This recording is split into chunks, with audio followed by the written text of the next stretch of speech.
Hallelujah. Padayon kita pagsimbahan Dios mahabugtuan na mensahe han aton mga pag-awit yan nga adlaw na usang linya ginangkon mo an akon kasalanan o Dios.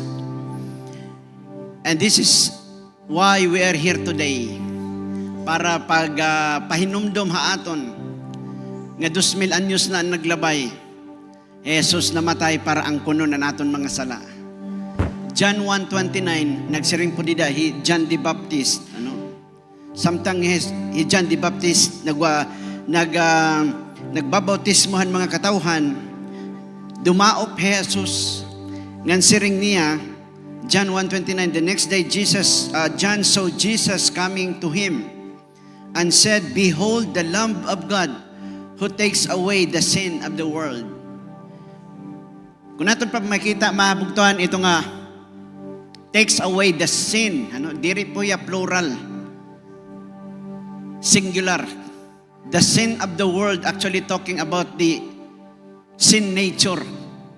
Ang nature, kinaiyahan, han pagpakasala. The reason why people sins, because of the sin nature. Ngan warila, tanggalan ni Jesus ang aton mga sala nga nahihimo kada adlaw. Kundi ang tinubdan, ang tinikangan han sala, amoy niyang gintanggal ni Jesus. Kaya dako ini nga angay naton ipasalamat mahabugtuhan. Because as far as God is concerned, He is no longer counting our sin against us. Yes, diri pa kita perpekto. Asa nga ni nga karuyag Dios nga kanunay pahinumduman naton ang aton kalugaringon. Nga tungod kay gintanggal na han Dios ang aton sin nature, karoy signon diri na kita kontrolado han sala. Pwede na kita makahimo hin desisyon nga diri ako magkikinabuhi ha sala, kay diri na kita kontrolado han sala. Every time we remember what Jesus Christ did on that cross of Calvary, it would give us power. Kasi ang knowledge is power. The more we have knowledge, the more we have power. The more we can see the power of God who takes our sin away from us, the more we have the power to resist sin. The more we have power to resist temptation. Kaya, anaton niya na paghihimuon mahabugtan is we would partake these elements that symbolize Jesus' body and Jesus' blood. Marama ko yan nga bulan aton gisasaurog ang kapaskuhan, adlawhan iya pagkatao. Pero ang iya pagkatao mahabugtuan season layton san iya kinabuhi. Kinahanglan hiya matao. Tungod kahiya kinahanglan kumanhi hatuna in a legal way. An aton po lawas amoy nin aton legal expression para kita kumanhi sa tuna. Anyawa kumanhi illegally. Waray anyawa kalugaringon nga lawas kaya nasanib yan lawas. Nasanib yan lawas ang tao, nasanib yan lawas in mananap. Biskihin ulaan ginsasaniban han panulay ma-expressar la iya kalugaringon didi sa tuna. Pero ang right expression didi sa tuna, iton may da kakalugaringon nga lawas. Kaya kita mga legal kita nga mga lumulupyo didi sa tuna, kay may da naton kalugaringon nga lawas. Jesus naman, sugadhan mission han Dios nga hiya pagpakatao, wariya sumanib, bisan hin-o-hin nga lawas, kundi nagkamayada hiyan lawas sa iya kalugaringon. Kaya ito nga lawas, ginaranan po ito nga Jesus. Sirin pa namon nabatian, kakulop dito their conference. Christ is not the family name of Jesus. Christ, it means the anointed or the anointing, referring to the Holy Spirit, the empowering of the Holy Spirit. The reason why Jesus Christ was able to do everything that He needs to do while He was here on earth, doing the will of God, it's because of the anointing. It's because of the Holy Spirit. He is called the anointed because He has the Holy Spirit. Nansiring pa ni Pastor John Lee, han pagbalik ni Jesus ngadto sa langit, ang Jesus laan kumadtuhan langit, pero ang Christ nagpabilin. Kasi ang Christ anointing iton. Ang Christ namimiling hinlawas nga iya masusudlan. Kaya on the day of Pentecost, nakabiling hinlawas ito nga Holy Spirit, amo po ito ang body of Christ. Amen? So iti mo kasapit na body of Christ iton. Amen? Sige mo kasapit. Welcome, body of Christ. Lawas po kita ng Kristo, nga ginsangkapan hanbaraan nga Espiritu. Amo nga gahom nagsangkap kan Hesus Kristo para himuon ang kaburuton han Dios, amo lat nga baraan nga Espiritu ang nagsangkap ha aton niya na. Para di na kita magkinabuhin aton kalugaringon, kundi aton na kinabuhi kung ano ang plano han Dios, ang katuyuan han Dios sa aton kinabuhi. Jesus exactly fulfilled the purpose of God in His life. Kaya warin na hidamo nga mga programa, warin na hidamo nga aktibidades. Nakafocus si Jesus Christ. He knew exactly that one day He would die for the sins of all people. Kaya bisang pantinikangan han iya ministry, Diyan na mismo nagsiring, "Behold the Lamb of God who will take away the sin of this world." Bugto ikaw kung natuod na kan Hesus Kristo, ang tinuod diri ka na hinukman. Amen. Waray na sala nga ada o imo nahimo din hatuna nga paghuhukman pagbalik ni Jesus. All of our sins were totally forgiven. 2 Corinthians 5:18. All of this is a gift from God who brought us back to Himself through Jesus Christ and has given us this task of reconciling people to Him. Verse 19. That is, that God was in Christ reconciling the world to Himself, not imputing their trespasses. Ano itong word nga not imputing? Ha, NLT version, ang word nila nga ginagamit, not counting their sins, not counting people's sins against them. So as far as God is concerned, iya nagidil ang sala, han bugos nga kalibutan. Remember, saring ni John, "Behold the Lamb of God who takes away the sin of the world." In other words, the sin of all people has already been dealt with once and for all when Jesus Christ died on that cross. Kaya ang tao may impyerno diri tungod han ira sala kay gimbaydan na ito ni Jesus. May impyerno ang tao tungod kay diri hira natuod kan Jesus. Diri hira natuod nga Jesus ang ira substitute. Wala hira relasyon ni Hesus Kristo. That is the only reason why people still are going to hell. Not because of their sin.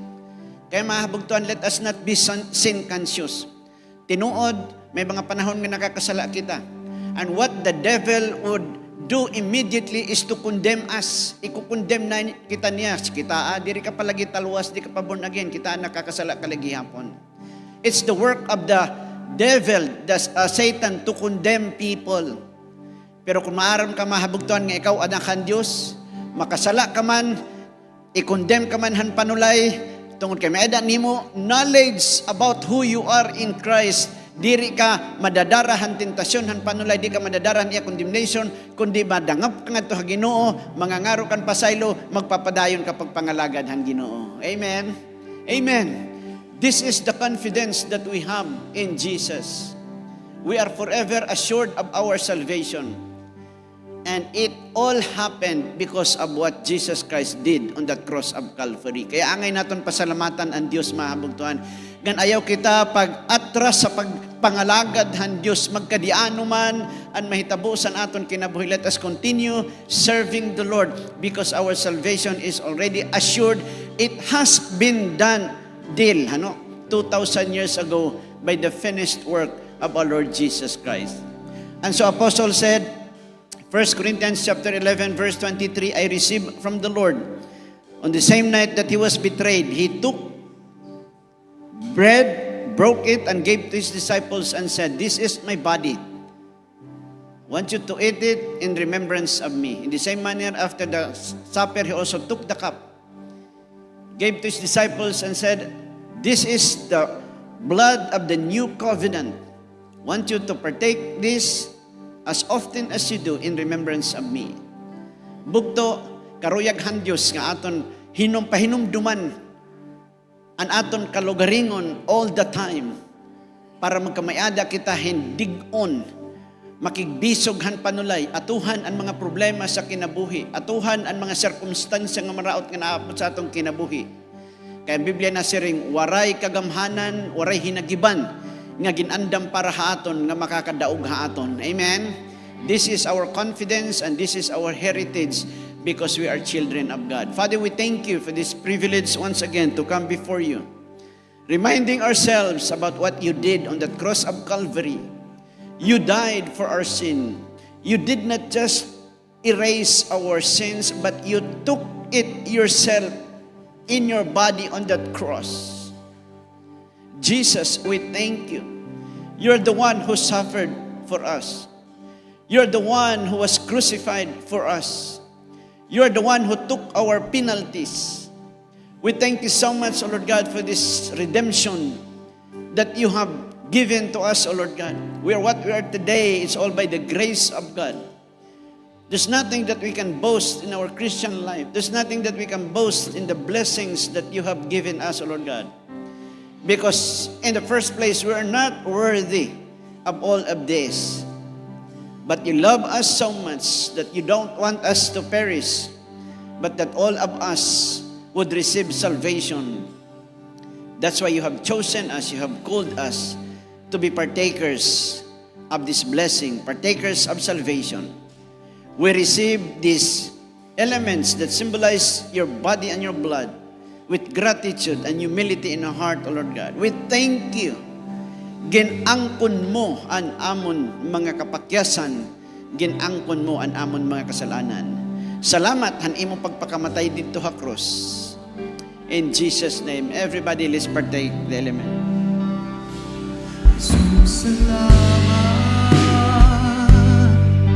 hangin buhat mo, ginangkon mo ang kasalanan ko. Ngadto po kita mahabugtuhan han aton mga paghatag as part han aton panimbahon han Dios. You know, ha Bible, may da word, ini nga, phrase nga, raise up, ginbayaw han Dios. Hadida nga ang katawhan ng inahanglanhin magtaralwas, the Bible said God raised up Jesus. Every time that the people of God is needing something, God always raise up a person to meet the needs. Like in the case dito sa panahon, mga Israel dito sa Ehipto, mahabugtuan. When the people of God cried out to the Lord for help, the Bible says God raised up Moses to deliver them. Okay?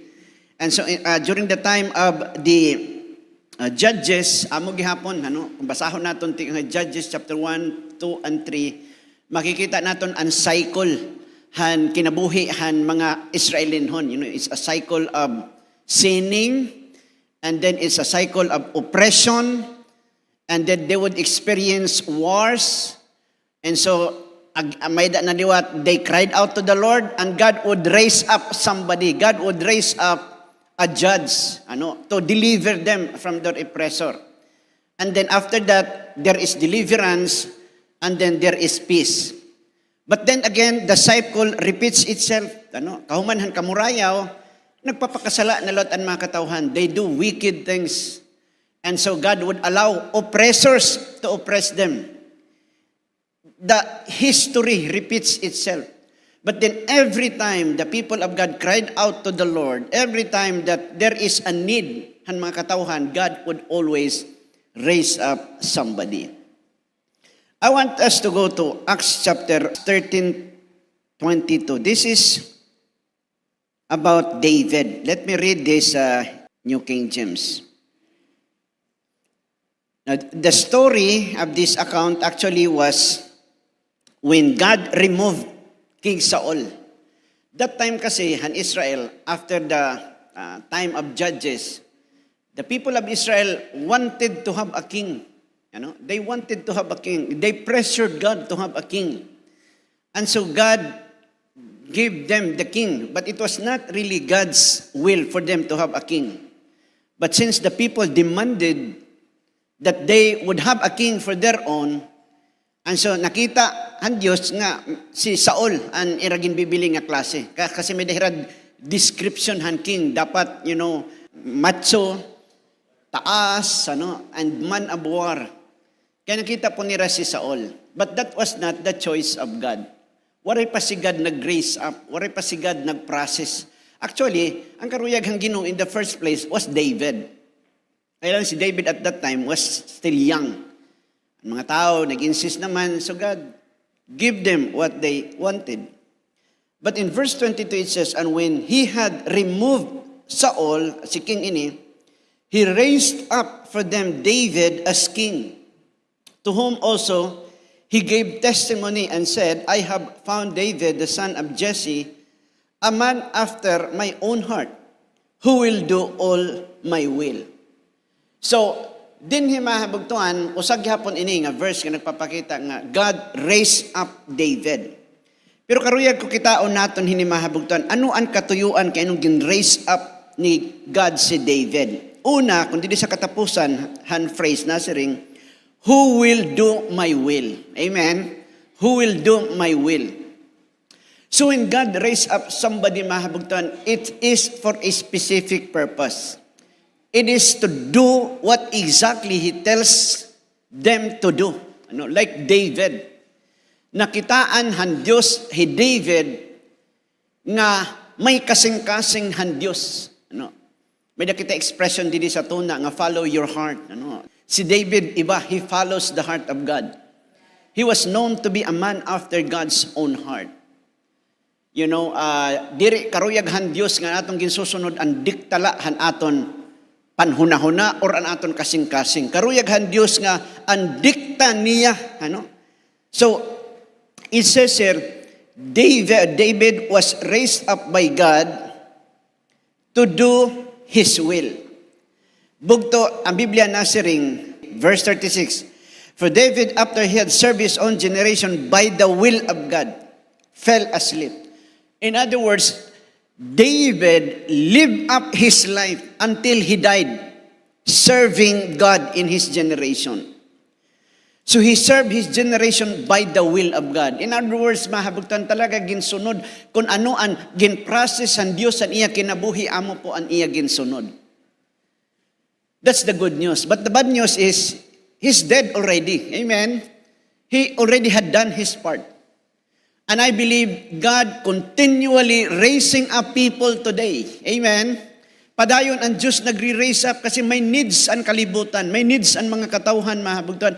That's why He is raising up people. I believe in the New Testament, He is raising up the church. He is raising us up. Amen? Because we are the answer and we are carriers of the answers that the world need, mahabugtuan. He is raising us up to do His will. Amo ini. Nga ni kaduha, balik kita nga to verse 22, it says, and when he had removed Saul, God raised David up for them. Everybody say, for them. Okay, hinuman ini nga them, the people of Israel. So the life of David, mga kabugtuan, was not for himself. God made him king not so that he can boast that he is the king. The reason God appointed or raised up David to be king, it's because of the people of Israel. So when God would raise up people today, mahabugtan, it's not for themselves, but it is for other people. Amen? Are you with me? God is raising up the church today, number one, to do His will. Amen? We are here not for our own will. We are here not for our own plans and our own decisions and desires, mahabugtuan. God raised us up the way God raised up David to serve Him in his generation. Hikita yan na, mahabugtuan, whatever age you are in today, ma-60 ka man, ma-20 ka man, we are in the same generation today. And God is raising the church today for the people out there, because the people out there need somebody. They need salvation. They need Jesus. And we are carriers of the presence of Jesus. Amen? Are you with me? So God is raising us up for the people, mahabugtuan. But before we can be effectively be a blessing to other people, that's why there is a process. Si David, gin-process po si God. David was not a perfect person. In fact, may kita natin sa Bible, damo po ang iya mga kapakyasan. He was a murderer, he was an adulterer, May mga kapakyasan si David mahabugtuan. Pero wala ito kitaahan Diyos. Ang ginkitaahan Diyos mahabugtuan ang iya availability, ang iya po desire, ang aada sa iya kasing-kasing. He wants the presence of God. He wants the house of God mahabugtuan. He wants to serve God. That is what God had seen in the heart of David. That is why he was known to be the man after God's own heart. Why? David followed the will of God. Bugto, amo gihapon ini, ang ginihimohan Diyos ang simbahan. Ginproprocess po kitahan Diyos. Para kita ihatag, magkinabuhi kita diri parahan aton kalugaringong, kundi parahan mga katauhan nga nanginginahanglan po han Diyos. Usa po nga mga ginproprocess han Diyos sa aton, ang aton generosity. Amen? Everybody say generosity. Kasi, ang Diyos diri magtatapod ha aton mga bahandi kung diri kita maaram magbuliw hiton. We are just but a vessel, a host, kung baga hatubig pa iton, host la kita, daluyan la kita han blessing ni God. Of course, nahuhulos ang host pag naagihan han tubig. Amen? Karong signo, nakaka-enjoy ka sa blessing ni God. Kaya dida nga ni umagi sa imo, pero hinumdumi mahabugtuan, naagi iton, diri iton na-stop ha imo. Amen? We are a channel of God's blessing. We're just but a vessel of the blessing of God because God wants, the people around us, people in Katbalogan, to come to the saving knowledge of our Lord Jesus Christ. And maaram po kita mahabugtuan, expensive and ministry. But it's okay. Kasi diri man ini aton ministry. Ginhatag lang ini sa Ginoo haton nga obligasyon, nga responsibility. But with that responsibility is the resources, the blessing of God. The reason may eda kita kung may eda naton niya na mahabugtan, gintuyo iton han Ginoo nga aada ito haton, ginhatag ito niya haton kasi paggagamiton kita niya para magbendisyon han mga katauhan nga nagpapalibot ha era. Bugto, damo pa iton mga katauhan didi sa Katbalogan nga nanginginahanglan han aton Ginoong Jesus. That's why as a church, we need to rise up. God is raising us up. Let us take our place. Kanina'y kita mahabugtuan, grabe na god ang aton mga nanihitabo didi sa kalibutan. Marang kita ginlinog dito sa Davao, di ba? Nakaabat ba kamuhan linog kagabi? Warin kami makaabat, nag-drive kasi ako eh. Tekan kami their conference. Warin kami umabat, pero grabe ang dako ang linog. Kaiba-iba ang ira. Ang iba nasiring 7.5, ang iba nasiring 6.6.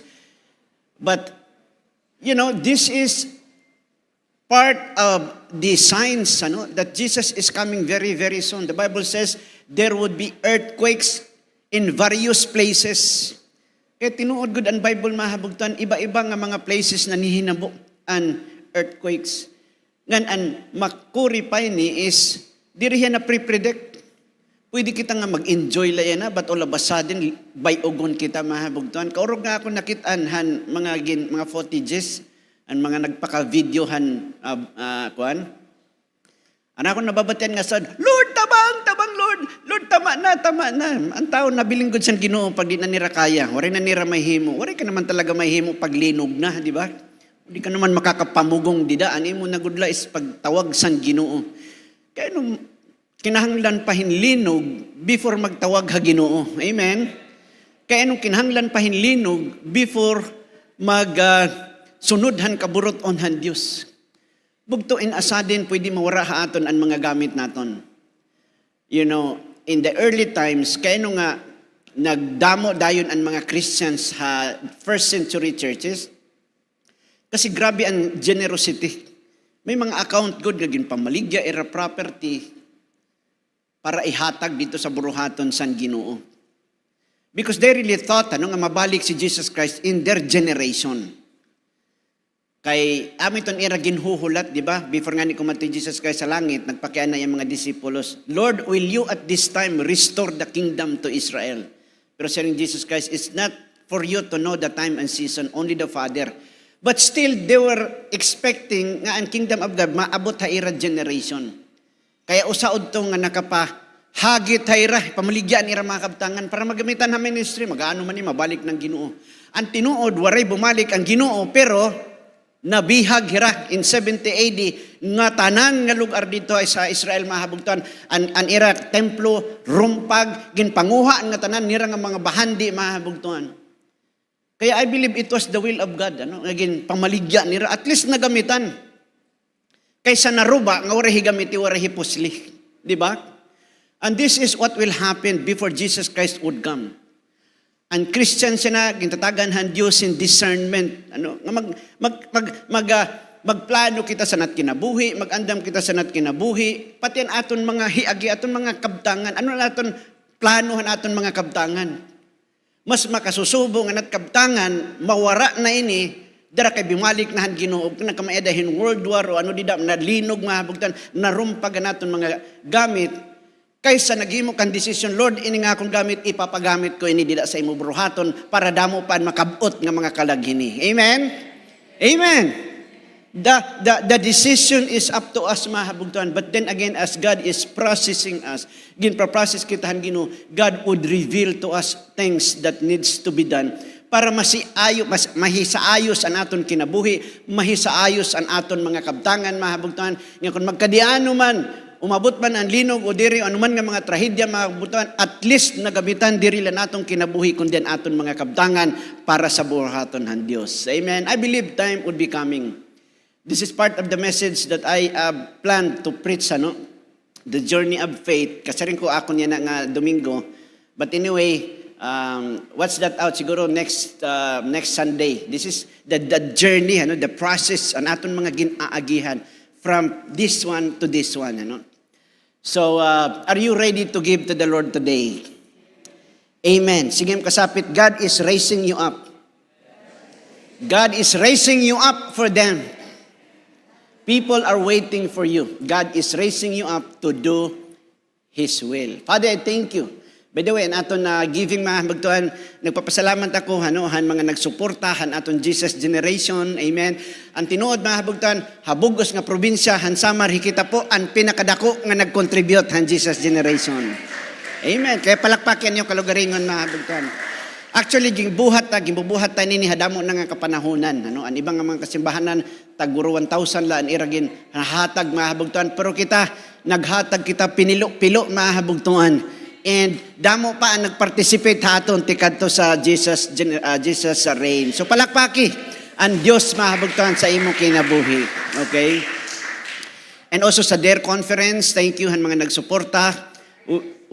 Kita gihapon ang pinaka-largest so far didi sa probinsya sa Samar, and sa largest ko sa kabugusan sa DARE. Okay? That's good mahabagtuan. Amen. And what we are doing actually is investing. Part pitod sa process ni God sa aton kinabuhi. We're not spending anything in the kingdom of God. Everything that we do in the kingdom of God is an investment. And we can expect an ROI or return of investment mahabagtuan. So thank you for your generosity. Hallelujah. Main kita yan nga year. Ngan masulod sa sunod nga year mahabagtuan, as God is blessing us more, let us increase not our expenses, but our giving. Amen. Into the kingdom of God. Because the more we allow God to use us in our finances, the more the blessing of God. God can trust us with bigger things as we are faithful in little things, mahabagtuan.